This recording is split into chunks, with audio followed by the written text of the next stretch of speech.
Okay, so number one, how many sessions should you be doing each week and what should your ideal week look like?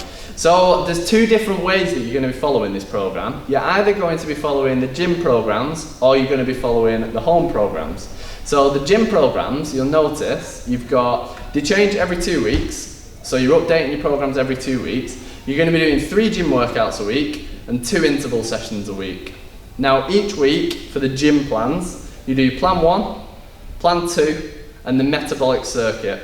Then you also do 2 interval sessions. Now those are usually done all on separate days. So that, if you did it over that amount of days, would be 5 days worth of training. So as you can see with the diary that's on the screen now, on Monday you might have your gym plan 1. On Tuesday you'd have intervals. On Wednesday you'd have gym plan 2. You'd rest on Thursday. Friday would be your metabolic circuit. And then Saturday would be your second interval session. So you can see there, that would be 5 days worth of training with 1 rest day in the middle. Now that's completely personal and you don't have to do it that way, but that can just help you visualize where you should be doing the sessions if you're following your gym workouts. Now if you're following the home sessions, it's the exact same principle. The only difference is that there's 2 home sessions and you want to alternate between them. So if you pop on the screen now, you'll see a diary again, but this is a 2 weekly diary. The reason for that is because in week 1, you do plan 1, plan 2, and plan 1 again. And then in week 2, you do plan 2, plan 1, and plan 2 again. So you can probably see in the diary how that works over the 2-week period. You just basically do plan 1 twice in the first week and plan 2 once. And then in the second week, you do plan 2 twice and plan 1 once. Just feel free to pause this video and just look at the diary that's overlaying it and really get your head around how that works. As soon as you get it, it'll make perfect sense, but when you first read it, it can be a little bit confusing, and a few people have asked that via email or in the members group over the last kind of 18 months. So that's exactly how your week should look. You can make it work for you, and one thing you can do is add your interval session to the end of a gym or home workout if you want to, if you're struggling for time. But really, take a good look at those diaries and really figure out exactly how the program should look. You do 3 resistance workouts a week and 2 interval sessions a week. Point 2 is, what does the plan actually mean? So you look at the workout, you can see in a second on the screen you're going to have gym plan 1, and I'll talk through exactly what that looks like and what that means. A few people look at this and get really confused. So let's just have a look at it as a whole and explain the basics. So in the first column on your left hand side, you'll see the name of the exercises. So you can see A1, A2, B1, B2, and then the name of the exercises after each other. So that there is the name of the exercise. Now when you click any of those names, you'll be taken straight through to a demonstration video of each exercise. Now if you look to the far right column, you'll see reps and sets. So 1 rep, if you don't already know, would be 1 press up. 10 reps would be 10 press ups. A set is a collection of reps all put into one. So if you do 10 press ups, that would be 1 set. So if it was 3 sets of 10 to 12 reps, you're going to be doing 10 to 12 reps 3 times through. Now, if you look at that very end column, you'll see that there's a rest time in there. It'll either say 0W or it'll say 90 seconds or 120 seconds. As you move through the program, this all changes. Right, this is really commonly misunderstood, so I want you to take a second to really get to grips with exactly what A1, A2 means and what 0W means. I'll explain that for you now. So, each exercise throughout the whole of the program is going to have a letter in front of it.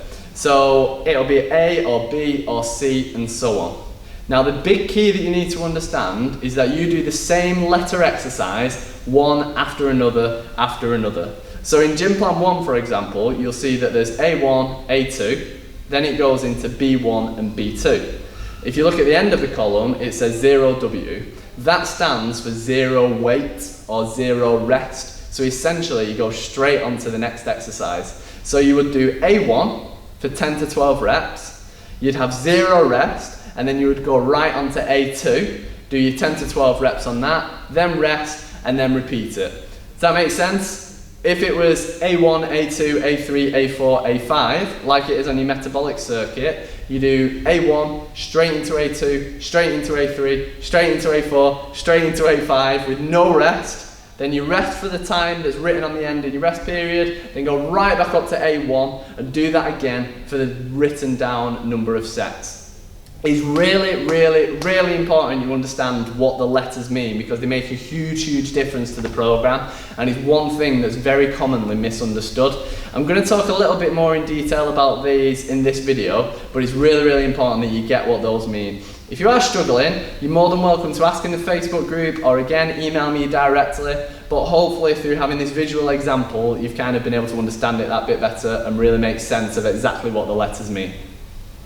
Okay, next up is exactly what your intervals mean, how you're going to be doing them. So the first thing that commonly comes up is whether you have to be on a static bike or whether you can do them on your mountain bike or road bike or commuter bike. The answer is you can do whatever you want. You can do them on whatever bike you want. It really doesn't matter.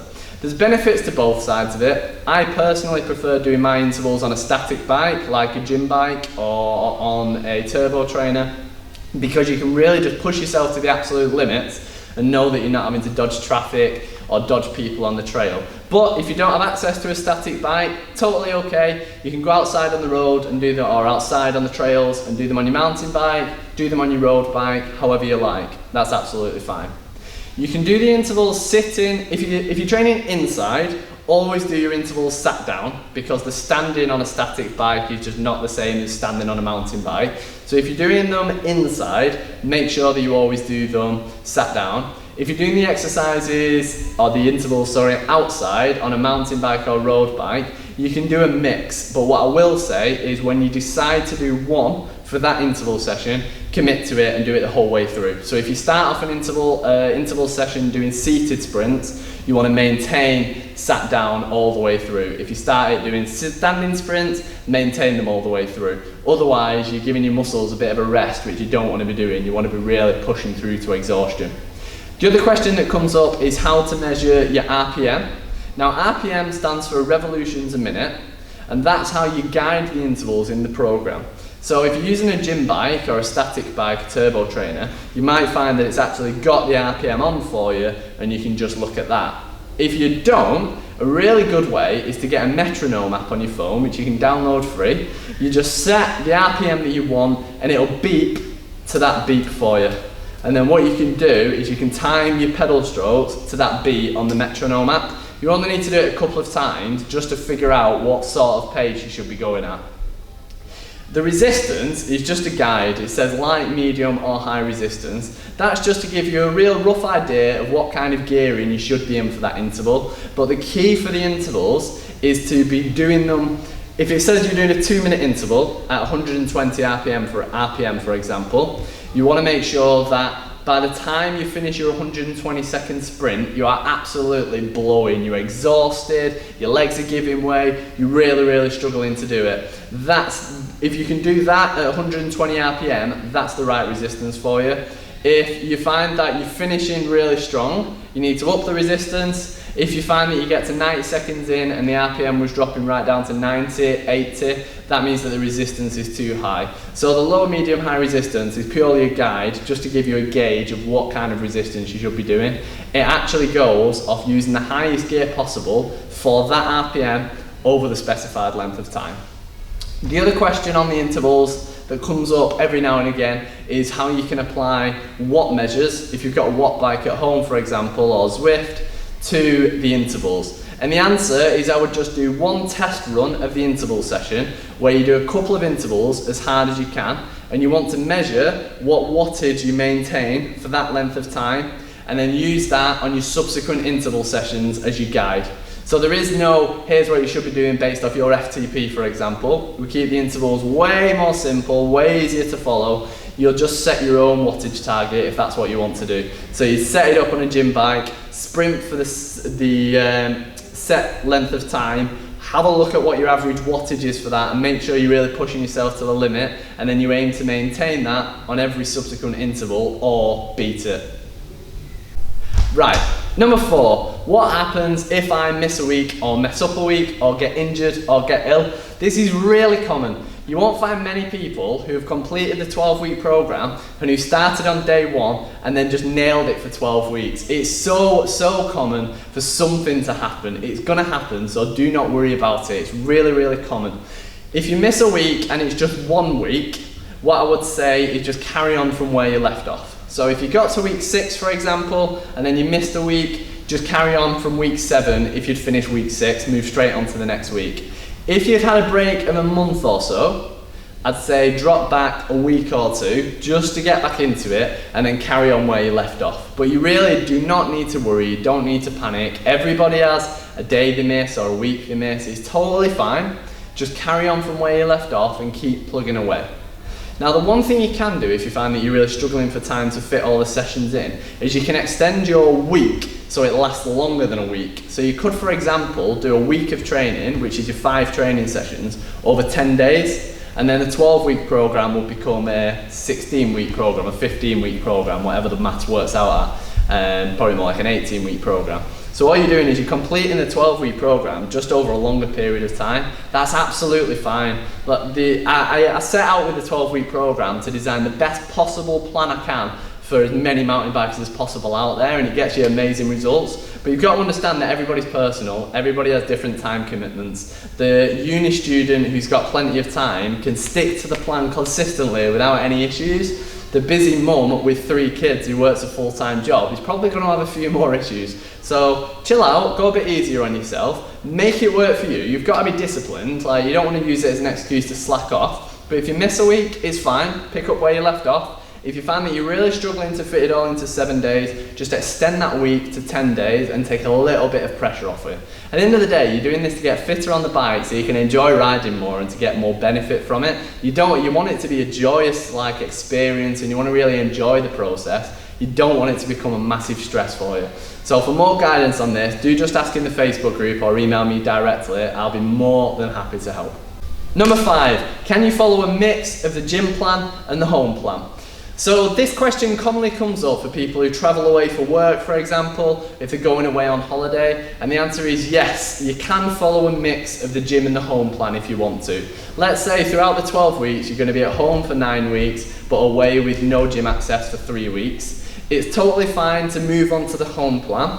All you want to do is move on to the subsequent week. So if you did weeks 1 to 4 of the gym plan, you'd then move on to week 5 of the home plan, and then when you come back, carry on with week 6 of the gym plan. Does that make sense? So it's totally fine to mix it up if you're going away and you find that will work easier for you.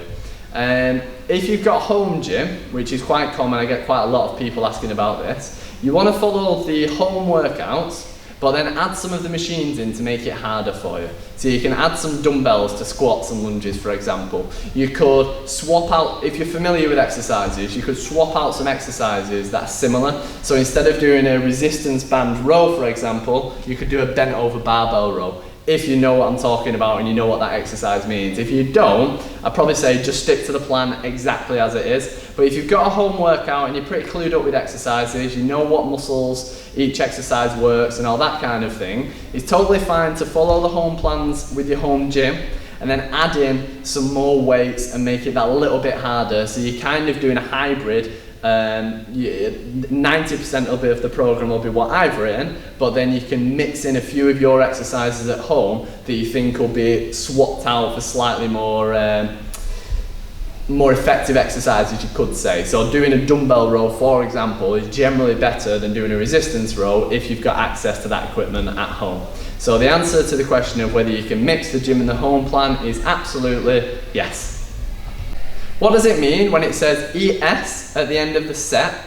And when you've got single leg or single arm exercises, how do those work? So that's a really common question that comes up. ES simply stands for each side. So if it said 10 to 12 ES, that just means 10 to 12 each side. If you're doing a split squat for 10 to 12 reps, if that was A1, you would do your left leg for 10 to 12 reps, then your right leg for 10 to 12 reps, then you move on to A2. It's always both legs or both arms, you just do one at a time. You'll usually do your weakest one first, do as many, or do the set rep range on your weaker side, then do your stronger side, and then move on to the next exercise. ES is just each side, and with any single leg or single arm exercise, both legs or both arms need to be done for it being one set. If it says 10 to 12, you don't do 5 on each arm, you do 10 to 12 on each arm. So the next thing is, what does 10 to 12 reps stand for? What does 15 to 20 reps stand for? What's 6 to 8 mean? Why is it not just a set number like 6 reps? So the reason for that, and this will mainly apply to the gym exercises, but sometimes to the home ones as well, is because you want to pick a weight that you can do for between 10 to 12 reps when it says that. So ideally, the first time you do the program, you've really struggled to do 10 reps with good technique. Then the next time you do it, you can do 11 and then 12, and that just means that you're getting that bit stronger. So it's very rare that you're gonna fail exactly on 10 reps if I told you to do 10 reps. The 10 to 12 just gives you that tight guideline so that you can select the right weight. If you were doing a squat, you would lift a very different weight for 5 to 7 reps than you would for 20 to 25 reps. So you always have a range in the programs, and you just want to be getting right bang in between that range at the bottom end or the top end of it, and selecting your weight that gets you right into that range. If it's 10 to 12 reps and you can do 16 reps, the weight's too light. If you can do 5 reps and that's it, the weight's way too heavy. So that 10 to 12 rep range, or any rep range throughout the program, is just there to help you select the right weight. How long should I be holding the stretches for? So the exercises in the program, the stretches I should say, are daily stretches. You want to be doing them every day. They only take 10 to 15 minutes a day to do. They'll really, really improve your flexibility. They're also great to be done before a ride, before a gym session, and even afterwards. Now, the dynamic stretches, not static stretches, which confuses a few people. A dynamic stretch is a stretch with movement, essentially. So you'll notice when you watch the videos, I'm going into movement whilst I'm doing them. I'm not holding them. They're not static stretches where you sit and hold it for 30 seconds, or you sit and hold it for 5 seconds. The dynamic movement-based stretches. So it's absolutely fine if you want to do some more of your own stretches and you want to do some static stretches after you've done the dynamic ones, but just make sure that you do those dynamic stretches the way that they are in the program. Now the reason they're dynamic instead of static is because they warm your muscles up as you move in them. What that means is that they're brilliant as a pre-ride warm-up. They're brilliant as a pre-exercise warm-up, because they improve your flexibility whilst warming your muscle up at the same time. So all that you do with those stretches is you gradually move in and out of it, and you get deeper and deeper as your muscle moves and warms up. Can I rest throughout the program? So this program is a 12-week program, but it's absolutely fine to take a rest week or 2 throughout the program. It can actually be really beneficial. Someone recently posted that she took a week off over Christmas. And she was really worried throughout Christmas that she was going to lose all her gains and she was going to lose her fitness on the bike. And then she came back to the program in the new year, went on a ride, and she felt incredibly strong and the fittest she's felt in the last few weeks. The reason for that is that your body needs rest to be able to recover well. So it's absolutely fine if you feel that you're really struggling, you're getting a bit overtrained, to take a rest week. So what you might want to do is do 6 weeks of the program back to back, then take a week completely off the gym, completely off intervals, or completely off your bodyweight workouts, and then carry on when you get back. That's actually really beneficial for you. It'll do you good and it will help you complete the program to a better standard if you do take a rest week. So yes, it's a 12-week program, but it's absolutely fine to do it as a 13-week program because you've had 1 rest week in the middle. Now this is completely personal. I've had people follow the program who are 19-year-old World Cup athletes right up to 80-year-old retirees who cycle a couple of times on the weekend. So obviously the 19-year-old World Cup athlete is going to recover a hell of a lot quicker than the 85-year-old dude.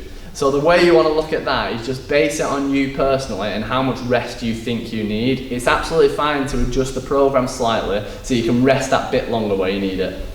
Should you choose the home or the gym plans?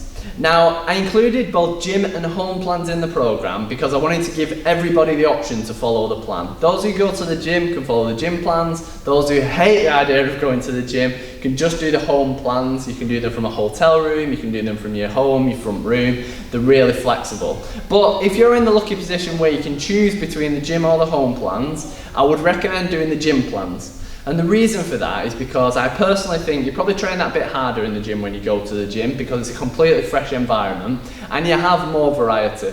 as good as your home gym might be, it's not going to be as good as having 100 different machines in the gym when you go to it. So if you've got the choice of two, do the gym plans. But either way, just know that both will get you absolutely fantastic results on the bike. And if you're leaning either way, I'd say choose the one that you find easiest to stick to. The best gym plan, if you find that you're really struggling to get to the gym and you're missing a load of workouts, is nowhere near as good as consistently doing the home plans and doing those. So if you can choose between the two, probably go for the gym plans, but both will get you absolutely fantastic results on the bike. So those were 10 things that you need to know before you dive into the 12-week program. I'm really excited to see your progress. Make sure you keep us up to date in the MTB Fitness community on Facebook, because we all love seeing your progress and everybody can dive in and help you out. And please do drop me an email and just let me know how you're getting on, because I absolutely buzz off people getting the program, following the program and getting amazing results on the bike. Thank you so much for getting the program, for committing to it and really committing to getting you fitter, faster and stronger on the bike. I'm super, super excited to help get you as fit as you can possibly get. Here we go.